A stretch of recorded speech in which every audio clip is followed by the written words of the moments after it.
Who dumped a whole truckload of fizzies into the swim meet? Who delivered the medical school cadavers to the alumni dinner? Every Halloween, the trees are filled with underwear. Every spring, the toilets explode. Voices blending, melodies ascending, harmony in the air. Our songs are never ending. In the barbershop we create magic. Brad and John show, yeah, it's pure classic. No instruments needed, just our vocal range. Notes flying high, it's our musical exchange. Tracy's station may try, but they can't compete. Our barbershop style, it can't be beat. Oh, the harmony of voices, so sweet. In the barbershop of life, our tunes will repeat. No need for instruments, no need for a band. Just the Brad and John show, the finest in the land.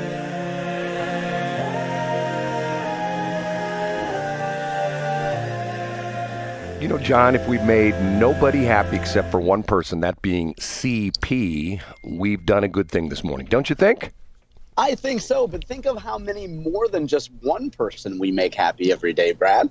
I mean, at least two, at least me and you. Well, I've heard from a lot over the past couple days of how I'd made a lot of people unhappy, but that's a whole nother story. Okay, it is John, and he is out in the mobile studio this morning, and you know what that calls for, John? What's that? In the back seat of John's car. You may not realize, but he has a big, monstrous car. Matter of fact, John is a retro kind of guy. John is driving a 1972 Cadillac. It's the 75 Series limousine. And in the back, in the limousine area, he's right now going to hear this noise as he rolls down the divider window between the front, where John is driving, and the guys in the back. You hear that motor? That's the motor going down. It's not in good shape. So the Polka Boys are in the back seat, and they are ready to... Time for the John Combest Top 3. They are willing and ready to usher in the John Combest Top 3. Now, what do we do with this? John is the entrepreneur. What's impresario? Is that the word? Impresario? Is that be a good word? I love the word impresario. Yeah, that was featured in, excuse me, Bun B's verse in Jay-Z's Big Pimpin' in 2000. He says, because it's the big southern rap, impresario, coming straight about the black barrio. But you could say white barrio because I'm in the rough streets of Chesterfield these days, Brad. Yes, I love impresario. John is the impresario of the johncombest.com site. And every single day he puts together dozens of different links for you to check out, which he deems to be important in the state of Missouri, you know, politically, news-wise, other kind of stuff. Sometimes they're goofy things. Sometimes those are my favorite things, the goofy stuff that John puts up. But what we do is we start up the show with this guy right here. What's your name, sir? Hold on a minute. I got to push a button again. I screwed up. What's your name, sir? I'm Casey Kasem. And what do you do? Now on with the countdown. And we start off with? In third place. Well, Brad, the St. Louis Cardinals will have no excuse for subpar behavior this year. That's according to Derek Gould in the Post-Dispatch. Now, Brad, this is a relatively easy leading question for a man of your intelligence.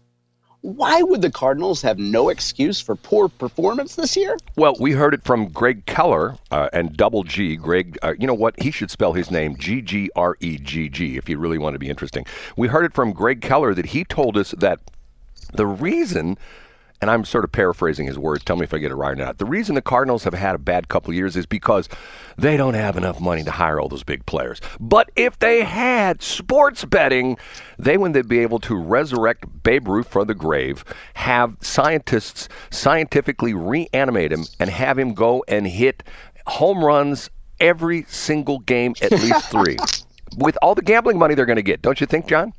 That's exactly right. And the point of Derek Gould's piece, excuse me, Brad, in the Post-Dispatch today, was that the Cardinals will not only have Amendment 2 money, but a fresh contract for their television rights. But the part that we really care about, Brad, is exactly what you mentioned, which is the fact that the pro Amendment 2 people, besides talking about the benefits to education, pointed out that this will benefit Missouri sports teams as well. You know, you think about the Cardinals, the Blues, the Chiefs, the Royals.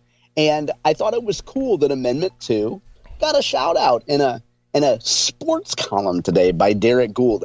Now, I got to say, go ahead, Brad. Did you say something? John, I was just going to say, what we need to do is, you're being a little myopic in your reporting here because of the fact that you're not taking in the full breadth of what the Tuesday night election meant. And matter of fact, a prior election. You don't know this, do you?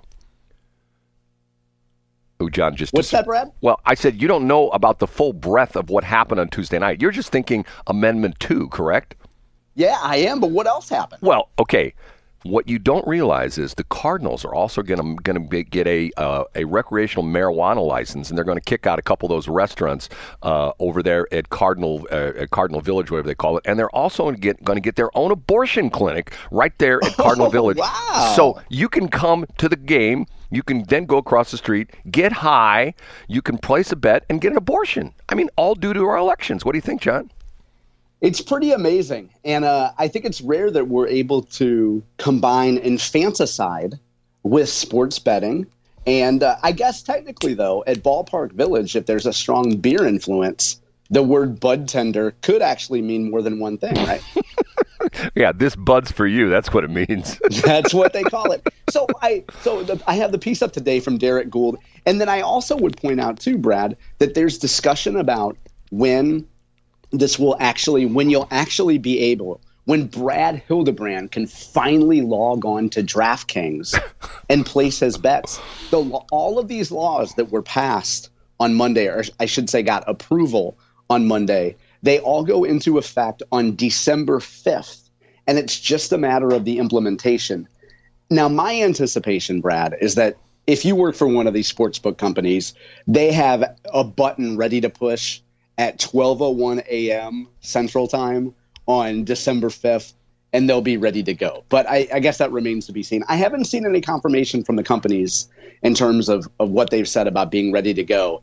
But at a corporation that big, I'm sure they'll be ready to go right away. Well, all they got to do is just essentially the ones that existing sports books, all they got to do is just essentially remove the geolocate restriction, correct? Isn't that pretty much all it is? Yeah, I think so. But the only person who's a real expert on geolocation is Brad Hildebrand. You know, I listen to his commercials on Westplex. John, you always got to give me a dig. No, I mean, seriously, because right now you can literally jump in your car, and I know people that do this. You probably know people that do this. You can drive across any of the bridges between Missouri and Illinois, 270, Poplar Street, the Stan Span, the JB Bridge, and you can drive into Illinois, and as soon as you're geolocated in Illinois, you can bet, correct? Yeah, you're absolutely right. By the way, and I'm going to have to boogie on out of here today, I have a monumental day ahead of me, and this is one of these things where I can't give too much information. Maybe I can talk about it on Monday, but this is one of these father things that is going to be a monumental day for me, and I have to be somewhere at 9 o'clock this morning, so I will try to do as much as I can, sort of like yesterday, where I'll at least put up the segment A and then come back and do the rest during the day, if that's okay great. with you. Whenever you can do it. I know it's the thing that you're handling at 9 o'clock is the priority, and it involves, well, anyway, it's a fantastic thing. Yeah. Okay, so we can cut the technical part out when we do it up on YouTube. Okay. So that's our number one story today, Brad. Well, no, that's the number 3 story. Oh, I'm sorry. I always get that wrong. That's the number 3 story today, Brad. And you know, it has to do with spending a lot of money. And somebody in number 2 is sure spending a lot of money. Well, John, let me back you up for a minute. I'm curious about one thing. You sort of piqued my interest when you said the Cardinals have a new broadcast thing. Can you tell me what that is? Do you know what that is? Yeah, so I guess they renegotiated a contract with FanDuel, which used to be called, I guess the name of the operating company used to be called Bally Sports Midwest. I'm bringing it up on my screen right now. And yeah, so it's a TV deal, and according to Derek Gould, it is for, I'll give you the number. I'm sure it's an astounding number here. The figure is, sorry, I just got to bring this up. Okay. This talks about how much the Cardinals have cut from their payroll. And I don't have the number of what it is of what it is here too. It says they have a new expanded broadcast rights deal with partner FanDuel Sports Network, which was previously known as Bally Sports Midwest. It replaces the previous one. It says it reduces the revenue. The deal replaces the previous one and says, I don't know. So we'll just. Well, wait, it says. Go ahead, Brad. I find that fascinating because of the fact that I remember. I don't know, not that long ago, I don't know, maybe it's been 4 or 5 years ago, the Cardinals had a big press conference, and they were bragging about the fact that at that time it was Fox Sports Midwest. They'd signed a $1 billion deal with Fox Sports Midwest, and they were puffing out their chests, and I thought to myself, that's not going to last. And boy, was I right on that one because of the fact that Fox Sports Midwest got sold off to Sinclair, and they spun it off to their entity called, Diamond? Was it Bally? Well, it's called Diamond something or other, and then they brand it as Bally Sports Network, and they defaulted on the agreement. It's just a complicated deal. Too much information for this early in the morning. We'll move on to number... Up a notch to number 2. Speaking of billions and spending a lot of money in Missouri, according to St. Louis Public Radio, Israel says that there's a $5.2 billion deal to buy 25 F-15s manufactured right here in St. Louis, Brad.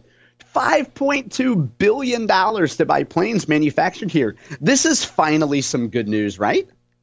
I would hope so. Yeah. I mean, Boeing has faced a lot of bad news lately. They've been doing job cuts. They've been looking at the realities of a defense budget, which hasn't been too friendly to them. So this sounds pretty good. $5.2 billion. It's rare right after the election that we have some good non-political news, I guess you could say. But this is at the top of St. Louis Public Radio today.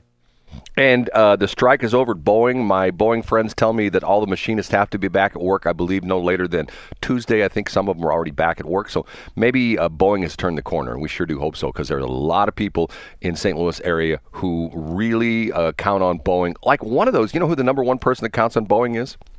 Who's that? Corey Bush. She loves Boeing. It's her favorite. Yes. She's the one that wanted to shut down Boeing. Here she's the first congressional rep for the U.S. House of Reps, and she wants to shut down the number one employer in pretty much, well, not in the entire St. Louis area, but for sure in North County. That's for sure, right? Yeah, absolutely right. On to number 1. The number 1. We didn't have to wait long after Donald Trump's election for there to be the first big nationwide victimhood narrative. And this one is brought to us by 2 papers here in Missouri. The first one is the St. Louis Post-Dispatch, and the second is the Springfield News Leader. Let's start with the Post-Dispatch. Columnist Aisha Sultan. Brad, you're probably familiar with her work. We've talked about her here before. She's kind of on the victimhood beat, I guess you could call it, in terms of columns. She writes a lot about how horrible Donald Trump is and how bad he's been for so long. And Brad, I don't know if you saw this, but there were a bunch of racist text messages sent to young people across the country. Did you see the story, Brad? I did. I did actually see it. And so this was reported by the Post-Dispatch, and also in Missouri is reported in the Springfield News Leader as well. And it's really a terrifying situation because some people got anonymous text messages with misspellings, by the way. And even worse, Brad, these hateful messages are signed a Trump supporter. Can you believe, Brad? So let's take this at face value and say that a Trump supporter would actually sign messages a Trump supporter. That sounds legitimate, right? Sounds a little bit phony baloney to me, but what do I know?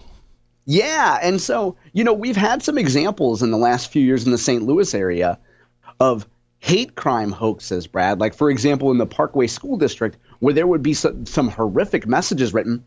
And then, believe it or not, they turned out to be written by students of color, not actually by white students. So the good thing is, authorities are looking into this. Now, the tricky thing is, there's a text message service, I guess, called Text Now, in which you can create an untraceable phone number. So it looks like a lot of these messages were created there. But Brad, as you know, this could just be terrifying to get a spam text message. But this is, I guess, what we should expect when a hateful man like Donald Trump gets elected president. John, I was the victim of one of those. Well, I thought it was a hateful text message, and it was supposedly from Crystal Quade, but oh wow, yeah, but I knew it was an actual text from her because it had her name misspelled in it. So interesting.